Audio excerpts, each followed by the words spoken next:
Olá pessoal, estamos de volta com mais um interessante capítulo em tomografia. Hoje nós vamos falar a respeito de joelho, por tomografia, e após este capítulo nós vamos falar sobre joelho TAGT. Porém, antes eu gostaria de lembrar que nós estamos dentro do curso de tomografia para concursos e provas. E se você está assistindo ou se vocês estão assistindo a esse vídeo neste momento, significa que vocês compraram esse material. E também eu gostaria de lembrar que vocês têm à disposição o vídeo de programação, tá? Esse vídeo de programação ele foi lançado há tempos atrás pela Neurovídeo. E também vocês têm aí acesso nessa mesma página, dentro do curso de tomografia para concursos e provas. Ou seja, vocês têm um novo curso agora falando muitas dicas interessantes a respeito de tomografia, E também o outro curso, que é o curso de programação, com informações adicionais, tá bom? Muito bem. O estudo de joelho por tomografia multislice é um estudo que é realizado na sua grande maioria das vezes, por pedido do pronto-socorro. Muito raro, assim, é muito raro, que se faça esse tipo de exame em paciente ambulatorial, tá bom? Hoje em dia os médicos, pelo menos os médicos dos grandes centros, estão dando prioridade ao estudo de joelho feito por ressonância magnética, porque a ressonância magnética mostra muito bem outras estruturas, com maior número de detalhes, como cartilagem, ligamentos, a própria musculatura, coisa que a tomografia ou na tomografia não é tão detalhado. Porém, em casos de trauma, a tomografia vai muito bem, ela mostra muito bem, principalmente em casos de suspeita de fratura. Daí você tem aí ainda o recurso de fazer ou adquirir imagens em 3 dimensões. Nós vamos mostrar vários exemplos de imagem aí em 3 dimensões. Vocês vão ver que com a imagem em 3 dimensões você consegue fazer, em caso de fratura, por exemplo, uma análise muito mais detalhada, que você consegue manter a proporção dessa fratura em relação às demais estruturas. E aí você consegue medir ou ter uma ideia de tridimensionalidade um pouco melhor ou muito melhor do que imagem apenas reformatada, ou mesmo através das imagens que você olha as imagens em axial. Para quem tem olhos treinados, realmente vai entender a dimensão de uma ou outra fratura, mas para quem não tem olhos treinados, como a dos médicos ou dos médicos radiologistas, nossos próprios olhos ficam bem treinados também com o passar do tempo, Então, se você não é o médico solicitante, geralmente um ortopedista, ou mesmo um clínico geral que está lá de plantão no pronto-socorro, ele não vai ter tanta ou a ideia daquela dimensão, a dimensão exata daquela fratura, mas com uma imagem 3D, aí vocês vão ver aí que fica bem nítido, bem claro para o médico ter a certeza do que está acontecendo com o seu paciente, tá bom? Então, como preparo do estudo, se ele vem de ambulatório, peça 4 horas de jejum, porque apenas por precaução, porque no estudo de joelho no estudo de joelho nós não fazemos uso do meio de contraste, é muito, muito, muito raro, tá bom? Dá até para falar que o estudo de joelho é feito sem o uso de contraste. Você vai injetar o meio de contraste quando aparece aí eventualmente uma massa tumoral, E aí você vai ver isso em pacientes que vêm ambulatoriais, tá? E se você for injetar, você vai injetar bem devagar, não tem a necessidade de injetar em alta pressão, tá? Em alta velocidade. Então você vai injetar aí 1 ml por segundo, e se for injetar, você vai injetar 2 ml por quilo do paciente. Por exemplo, se o paciente pesa aí 50 quilos, você vai injetar 100 ml. Mas há também quem injete 1 ml e meio por quilo de paciente, por quilo do paciente. Se ele pesa 50 quilos, você vai injetar 75 ml e assim por diante, tá?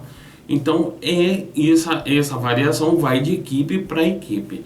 E se for injetar no estudo de joelho, você deve sempre adquirir as imagens pré-contraste e depois as imagens pós-contraste, tá bom? Porque o meio de contraste ele tem uma densidade muito alta e na hora de você fazer as reconstruções tridimensionais ou mesmo reformatação ou mesmo análise das próprias imagens em axial, né? Esse meio de contraste pode atrapalhar na interpretação da imagem. Então, sempre pré e pós contraste, caso injete contraste, que é muito raro, repito, é muito raro, tá bom? No caso presente, nós temos uma paciente, uma menina, né, nossa modelinho aí de posicionamento, é uma simulação, apenas não rolou exame aí nesse momento, tá bom? Dá uma olhada aí na tela. Nós temos aí então ela entrando primeiramente com os pés, né, em decúbito dorsal ou de barriga para cima. Tá bom? Nós temos aí a restrição, tanto em pernas quanto em pés, né? Importante você manter essa restrição porque o paciente consegue, durante o exame, então, relaxar e aí a musculatura do joelho não fica tremendo, a perna não fica tremendo, não fica mexendo. Com o paciente bem relaxado, a imagem vai ficar muito bem estática, vai ficar bem nítida de se ver. Então, para esse posicionamento, eu também faço uma importante recomendação. Esse posicionamento que você está vendo é de uma paciente que está sem dor, né? Onde você não tem a restrição. Se você tem a restrição de movimento, se esse paciente está restringido de alguma forma, você não deve movimentar, você não deve forçar, né, esse membro inferior, porque você pode acabar até atrapalhando esse paciente, né? E você pode machucar a sua paciente ou o seu paciente. Então, muito cuidado na hora de posicionar. Você vai posicionar o joelho voltado para cima, sempre que possível, é claro, tá bom? Então, essa é o posicionamento padrão. E se você puder, sempre que possível também, você deve colocar um lençol dobrado, né? Fazendo um volume assim, mais ou menos do tamanho de uma mão, né? Desse tamanho mais ou menos, um volume de lençol entre os dois joelhos. Por quê? Porque aí a pele dos joelhos, eles não vão se encontrar, os joelhos não vão se encontrar, e aí você vai conseguir, na hora de fazer a reconstrução tridimensional ou mesmo a reformatação, os joelhos vão estar separados e essa pele não vai, essa pele mesmo não vai se encontrar com a do joelho oposto, né? Vai ficar então muito mais fácil de recortar isso e isolar o joelho, apenas o joelho do lado estudado, né? No caso, se for o joelho direito, nós vamos recortar a imagem do joelho esquerdo, né? Manter apenas o joelho direito em estudo. Você pode fazer as reformatações aí localizadas, focadas, né? O 3D também focado, você pode fazer, você tem dentro da ferramenta de 3D, né? Você tem aí o recorte, que é uma tesourinha, né? Você faz um recorte em volta e deixa apenas o joelho do lado estudado, né, dentro da imagem a ser reconstruída. Então, separe os joelhos sempre que possível. Nós temos na tela agora, neste momento, a radiografia de frente e a radiografia de perfil. Nesse caso aparecem os dois joelhos, né? Eles estão levemente separados aqui, o joelho direito, o paciente está de frente para a gente, o joelho direito e o joelho esquerdo. E aí nós temos então a programação do estudo de joelho. Você tem que olhar aqui, ó, também no caso do perfil aqui, você deve observar que o centro do corte, o centro do seu planejamento deve estar passando no meio aí do membro inferior, tá bom? Aqui nós temos uma superposição de imagens, tá vendo? Umas sombras, né? Essa superposição de imagens acontece porque nós temos dois joelhos ao mesmo tempo, né? Então você vê tudo meio duplicado. Você acha um meio termo, como uma distância média entre aqui e aqui, e passa o centro do seu planejamento aí nesse ponto ou nessa localização que eu mostro. Os cortes devem se iniciar aqui acima da patela, tá bom? E terminar abaixo da tuberosidade anterior da tíbia, ok? Cuidado se vocês conseguirem ver, por exemplo, em casos de fratura, que você vê ela vindo até aqui, por exemplo, na ponta da seta, o seu planejamento deve passar a ponta da seta aqui, como está mostrando aí na sua tela, tá bom? Isso caso tenha uma fratura. Então você deve fazer o scout já e procurando no scout fraturas. E se a fratura se estende ao longo da perna, então você deve entrar em contato com o médico radiologista para ver se isso vai se estender. Muito provavelmente ele vai pedir para fazer um scout longo, né, de toda a perna, e aí sim adquirir imagens de toda a perna. Mas é importante que eu diga que você deve fazer isso sob orientação médica, tá? Agora, se você não tem um médico no local, você pode fazer as imagens, mas você tem que se explicar depois, imediatamente, com o médico solicitante. Ele deve fazer um novo pedido, inclusive de perna, tá? Tudo isso, obviamente, eu faço dessa forma, mas eu já tratei com os radiologistas antes, né? Você deve sempre se informar com os médicos radiologistas se pode ser feito dessa forma, tá bom?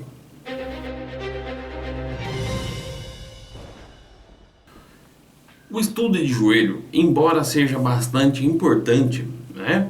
A gente conhecer aí as estruturas de joelho, né? Porque é um exame bastante pedido, né? Embora seja bastante pedido e embora seja muito importante, obviamente, né? Por razões óbvias, né? O estudo de joelho é tecnicamente um exame simples de se fazer, tá bom? Então a área de aquisição é aquela que eu mostrei para vocês agora há pouco, tá? Tomem cuidado sempre de mirar o centro de aquisição no joelho, na frente, né? Olhando no perfil. Vamos dar mais uma olhada, não se esqueçam de centrar o planejamento também por essa linha aqui que mostra o meio da articulação no perfil, na radiografia de perfil. Agora eu quero mostrar para vocês uma imagem, né, ou duas imagens de joelho, do estudo de joelho. Do lado esquerdo aqui é uma janela e filtro de partes moles, né? Esse corte ele passa, né, na região dos côndilos, bem no centro da patela, tá bom? E aqui do lado direito a mesma região, mesmo corte, só que com janela e filtro de osso. Nós temos agora na tela uma imagem medial do plano sagital, tá bom? Nosso plano aqui é o sagital. A janela é uma janela intermediária, é quase uma janela óssea, tá? Mas o filtro aqui é um filtro de partes moles, porque eu vejo aqui, eu conheço o filtro, vocês vão conhecer ou vocês vão acabar reconhecendo esse tipo de imagem com o tempo, né? Se você é novato em tomografia, você vai ver que aqui olhando a imagem nós temos uma imagem suave, né? Ó, ele não tem aquele contorno duro, né? Então isso revela para mim que o filtro utilizado nessa imagem foi o filtro de partes moles, ou o filtro standard, como é conhecido também em tomografia. Nós temos uma imagem aqui paramedial, né, que não é, ou parasagital, né? Paramedial, muito pouco usado esse termo, tá bom? Mas é uma imagem parasagital, mostrando aí a área de meniscos. Nós temos então o joelho de frente, com janela de partes ósseas, mas com filtro de partes moles, né? Isso é feito de propósito, porque eu gostaria de mostrar nessa imagem também um pouco de partes moles e também um pouco de partes ósseas, né? Nós temos na tela agora uma imagem que na minha opinião é uma imagem muito bonita, tá? é um joelho em 3 dimensões. Só para lembrar, para que a imagem em 3D fique bonita, como vocês estão vendo na tela nesse momento, né? Você consegue ver os contornos de forma bastante bonita, né? Você consegue ver todo o osso aí preenchido, né? Sem falhas. Para que a imagem fique bonita dessa forma, você deve carregar para o programa de 3D as imagens adquiridas com filtro de partes moles, tá bom? E eu não sei se isso procede na Siemens, mas na GE é assim. Para que o osso se mostre bonito, para que o 3D se mostre bonito, você deve carregar as imagens adquiridas com filtro de partes moles. E aí você tem a imagem lateral, aqui está bem lateralizado, e aqui está uma imagem lateral, só que a 45 com o joelho a 45 graus aproximadamente. Nós temos aqui o joelho direito, tá bom? Eu sei que é direito porque esse paciente nós temos uma visão posterior dele e a fíbula está voltada para a nossa direita aqui.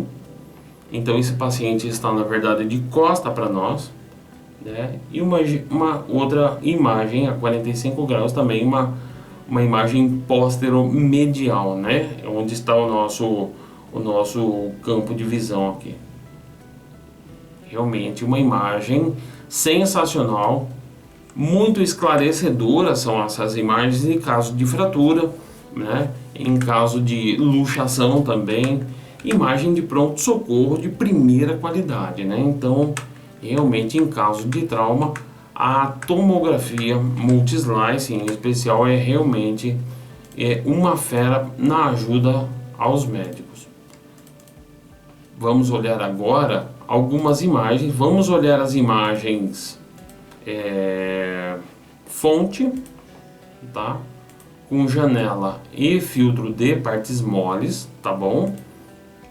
O joelho já está separado, né? Nós vemos uma sombra de leve aqui do joelho oposto, né? No caso, o joelho esquerdo.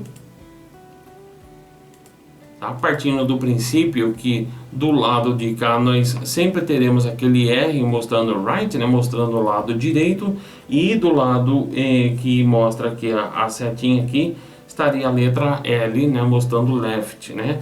Aqui, como é uma simulação em vídeo, então esse tipo de detalhe acaba ficando de fora, tá bom? Aqui está a mesa de exame. Vamos lá passar as imagens, né? A gente consegue ver aí nessa imagem, essa é aproximadamente aquela imagem isolada que a gente estava mostrando, né? Os côndilos, a patela, a cartilagem retropatelar, né? Face a lata, aí tá um pouco mais para cima, óbvio. Temos aí o platô tibial, né? Local de muita fratura, o platô tibial, e essa proeminência aqui chamada tuberosidade da tíbia. Passou a tuberosidade e acaba os cortes, tá bom?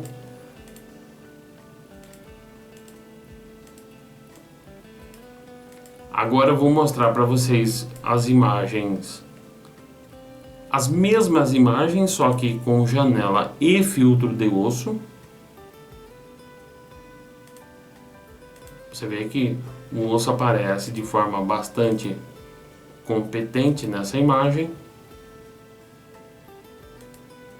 Mais uma vez. E aí está a tuberosidade anterior. Passou, ela acabou a área de aquisição. Vamos dar uma outra olhada em imagens. Agora as imagens do plano coronal, com uma janela intermediária, enxergando um pouco de partes moles também.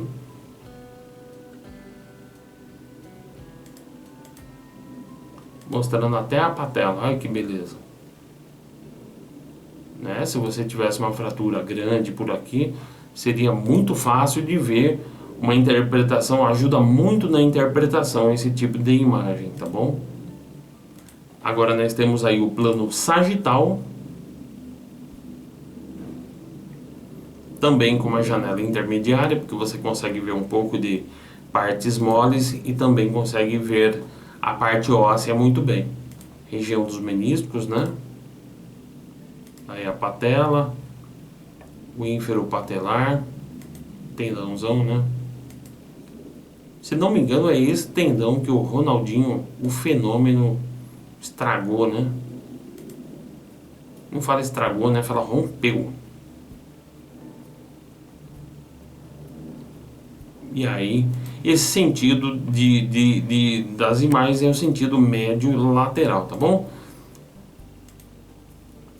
Agora sim eu vou demonstrar para vocês as imagens 3D, tá?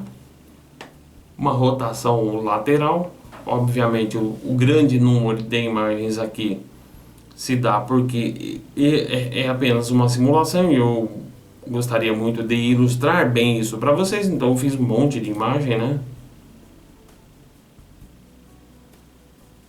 Aí, que beleza. Agora nós temos no outro ângulo. Você vê que você consegue enxergar inclusive o interior dos ossos nesse, que como ele é um pouco poroso, né, por conta das trabéculas ósseas dessa região, então ele aparece dessa forma aí. É.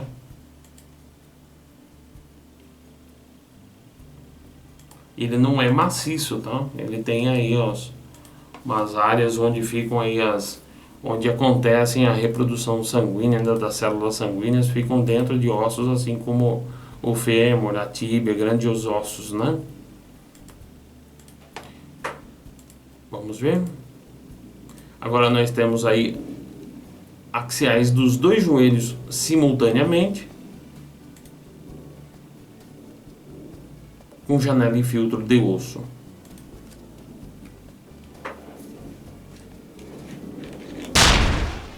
Enfim, chegamos ao fim de mais um importante capítulo de tomografia multislice. O estudo de joelho é um estudo relativamente simples. Na verdade, dentro dos protocolos de tomografia, é um protocolo simples de se fazer, mas muito importante. Vocês têm aí informações adicionais no capítulo de programação. Também são 2 capítulos, né? São dois capítulos aí para você estudar. Esse capítulo de programação foi feito no curso anterior, curso exclusivamente de programação. Agora eu passei para vocês as imagens, passamos as reconstruções tridimensionais, reformatações, né? Eu espero que vocês tenham gostado. Falando de fotografia, você pode fazer, ficou faltando a fotografia, vamos falar então.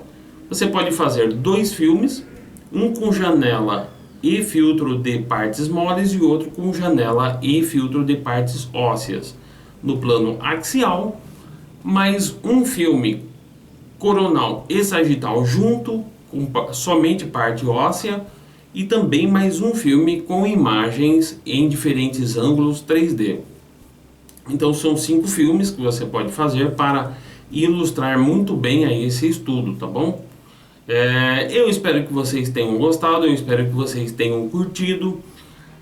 Eu deixo aqui um grande abraço a todos vocês. Se vocês estão nos assistindo pelo YouTube, então vocês estão assistindo apenas uma pequena amostra do nosso material.